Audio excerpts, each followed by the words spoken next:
بسم اللہ الرحمن الرحیم۔ مکی کے وجہ سے ایک آدمی جہنم میں چلا گیا۔ محترم دوستو، اس ویڈیو میں ایک حدیث حضور علیہ السلام کے ایک حدیث بیان کرتا ہوں، لیکن اس سے پہلے آپ سے درخواست یہ ہے کہ ہمارے چینل کو سبسکرائب کر لو اور ویڈیو کو لائک اور شیئر کر دو۔ حدیث یہ ہے کہ رسول اللہ صلی اللہ علیہ وسلم نے فرمایا کہ ایک آدمی صرف مکی کے وجہ سے جنت میں چلا گیا اور دوسرا جہنم میں۔ صحابہ رضوان اللہ عنہم اجمعین نے عرض کیا کہ یا رسول اللہ صلی اللہ علیہ وسلم وہ کیسے؟ نبی اکرم صلی اللہ علیہ وسلم نے فرمایا، دو آدمی ایک قبیلے کے پاس سے گزرے۔ اس قبیلے کا بت تھا جس پر چڑھاوا چڑھائے بغیر کوئی آدمی وہاں سے نہیں گزرتا تھا۔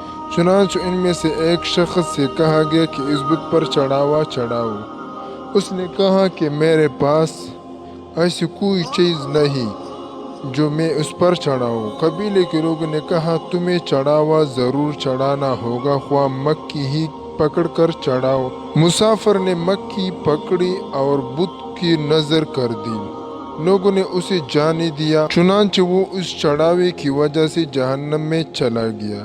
قبیلے کے لوگوں نے دوسرے آدمی سے کہا کہ تم بھی کوئی چیز بت کی نظر کرو۔